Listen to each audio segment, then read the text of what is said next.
mereka kekal di dalamnya, yakni di dalam syurga, buat selama-lamanya. Mereka kekal di dalamnya buat selama-lamanya. Sesungguhnya di sisi Allah lah pahala yang besar. Surah At-Taubah ayat 23. Dia nak cerita orang yang masuk ke dalam syurga ni, yang masuk ke dalam jannah, kekal di dalamnya, tak ada keluar-keluar dia dah. Alhamdulillah, syukur Allah telah memilih kita untuk sama-sama sampai ke majlis pengajian kitab Ihya Ulumuddin bagi kali yang ke-111. Sebenarnya ini kuliah minggu lepas yang tertangguh. Sebab itu kita tengok tarikh dia tu 18 Ogos, minggu lepas pun. Jadi kita nak sambung perihal syurga. Dalam bahasa Inggeris biasanya disebut paradise. Dari mana perkataan paradise ni? Kita dalam bahasa Arab pun ada juga. Kita sebut sebagai Firdaus. Mereka sebut paradise. Perkataan paradise, Firdaus ni, kalau ikut kata pengkaji, datang daripada bahasa Iran lama, bahasa Parsi kuno, yang maksudnya taman yang dikelilingi tembok. Taman yang dikelilingi tembok, itu dia paradise ataupun Firdaus. Taman yang dikelilingi tembok. Bersesuaianlah juga kalau kita nak kaitkan dengan jannah, yang maksudnya taman ataupun kebun. Jadi kalau mengikut Islam, Firdaus ini adalah syurga yang tertinggi. Dalam banyak-banyak syurga, inilah syurga yang tertinggi. Di hadirin yang dirahmati Allah sekalian, sebelum kita masuk pada pelajaran baru, nak imbas dululah sikit isi kuliah sebelum ini. Antaranya kita cerita tentang syurga. Apa itu syurga? Syurga ni satu konsep kehidupan selepas mati. Batas dia mati. Nak sampai kepada syurga ni kena lalu jambatan mati dulu. Dah lintas jambatan mati baru boleh sampai. Inilah syurga menurut agama Islam dan menurut agama-agama yang lain pun, yang mana yang percaya akan syurga. Di syurga ni penuh dengan keindahan dan kenikmatan. Hampir semua agama meyakini konsep syurga. Agama Islam, agama Hindu, agama Veda, agama Yahudi, agama Kristian, agama Norse, agama Viking dan lain-lain. Boleh kata percaya kepada syurga belaka lah. Cuma mungkin ada sikit-sikit beza. Jadi nak sampai ke syurga ni, mau tak mau kena lalui mati dulu, baru boleh sampai. Jadi apa faedahnya kita bercerita tentang syurga? Kalau tak cerita, tak boleh kan? Jadi antara faedahnya, yang pertama, cerita tentang syurga ni dapat menaikkan semangat kita untuk buat benda yang baik-baik.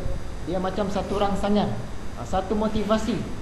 Motivasi untuk menaikkan kegairahan kita nak buat yang baik-baik. Sebab kita nak dapatkan syurga tu tadi. Naikkan semangat kita nak buat benda yang baik-baik. Dan dia ni buatkan kita meninggalkan benda yang tak baik. Sebab kita faham, kalau banyak benda tak baik kita buat, tak ada harapan lah nak dapat syurga. Tapi kalau banyak buat benda yang baik-baik, harapan cerah nak dapat syurga. Itulah secara umumnya. Dan satu lagi, menaikkan semangat kita untuk nak dapat nikmat memandang wajah Allah di akhirat nanti. Nikmat dalam syurga, nikmat yang tertinggi ialah memandang wajah Allah, melihat zat Allah itu sendiri. Jadi dari segi motivasi, kalau kita cerita banyak tentang syurga ni, sikit sebanyak kita punya semangat nak buat benda baik-baik, nak tinggalkan benda yang tak baik tu meningkatlah. Kita bagi contoh dulu selalu, ulang lagi contoh yang ni juga. Nak perihalkan tentang motivasi. Katakanlah malam ini orang cerita pada kita, jom kita pergi rumah Pak Lang malam ni. Ada apa? Malam ni rumah Pak Lang ada kenduri. Dia jemput semua dah. Kita pun ada semangat sikit dah sebab kita dengar kenduri tu tadi. Dah tentu ada makan.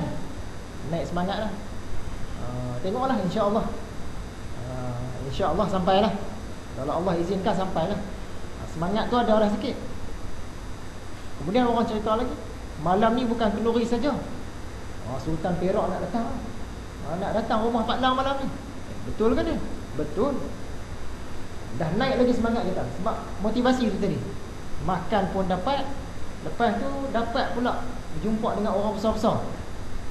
Naik lagi semangat kita. Daripada tadi tu tak berapa macam tak berapa nak pergi, sekarang ni nak pergi tu dah naik dah sikit.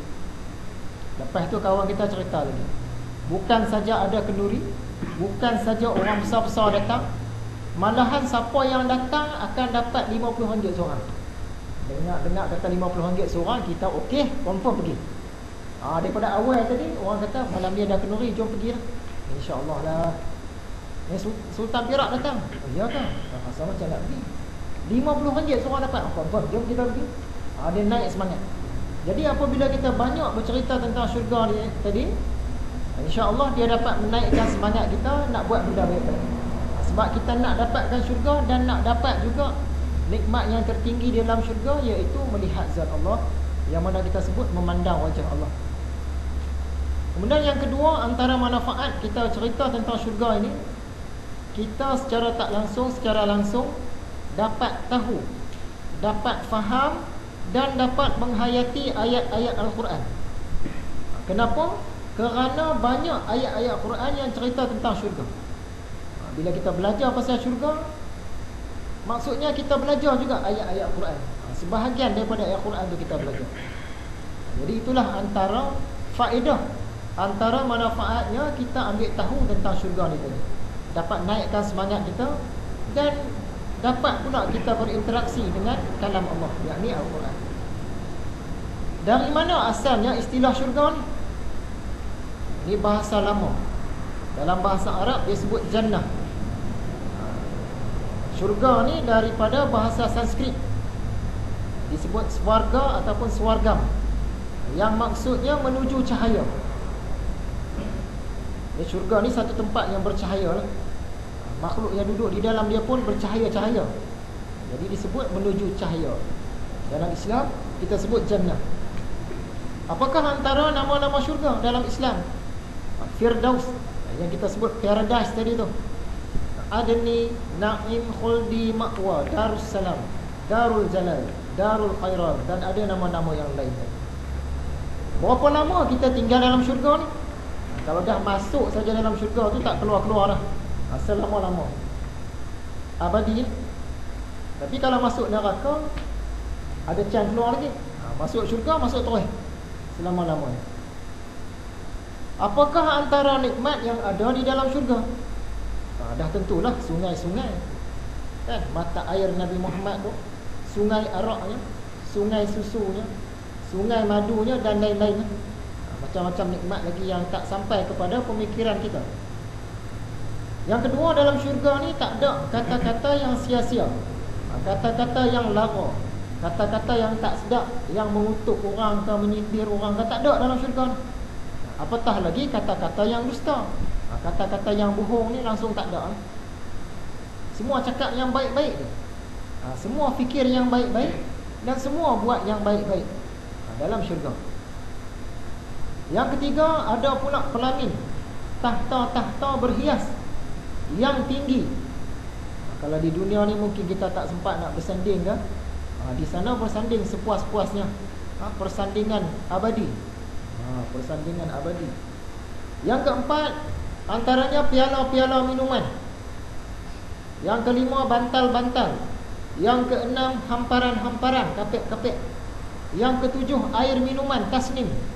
Ini salah satu mata air di dalam syurga ni, nama dia tasnim.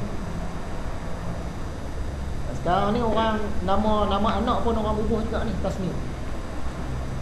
Yang ke-8, dalam syurga ni ada kebun-kebun. Kebun-kebun buah-buahan, yang mana buah-buahnya mudah dipetik. Dia dekat, tak payah kait-kait, dekat dengan kita, mudah dipetik.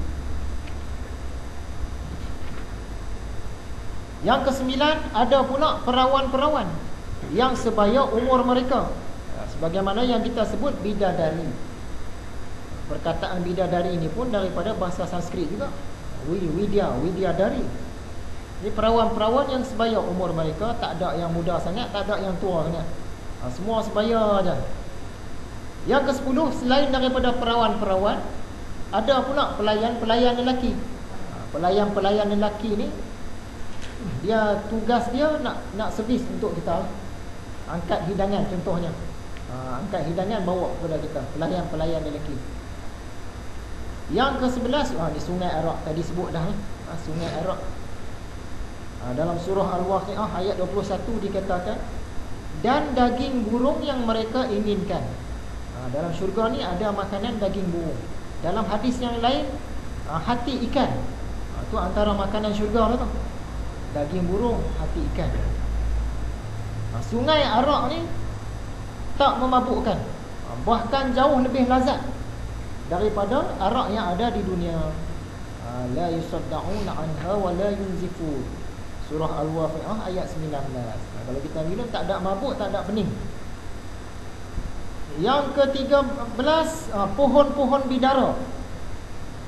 Dulu masa kita syarahkan kitab Kifayatul Muhtaj, kita ada cerita tentang pohon bidara ni. Antara yang kita nak petik ni, pohon bidara ni di dunia tak boleh kita saja-saja tebang. Ada larangan dia. Tapi bukanlah sampai ke peringkat haram tak. Peringkat makruh, larangan lah. Peringkat makruh. Saja-saja nak tebang tak boleh. Tapi seandainya dia ganggu perjalanan kita ke, ganggu kita nak buat rumah, bahagian dapur tu tiba-tiba terkena plan tu dekat dia, boleh lah. Saja-saja nak tebang tu tak boleh. Dulu kita ada bincang panjang. Saya pun dah lupa dah sandaran hadis-hadis dia tu. Sebab memang dilarang saja-saja tebang pohon bidara.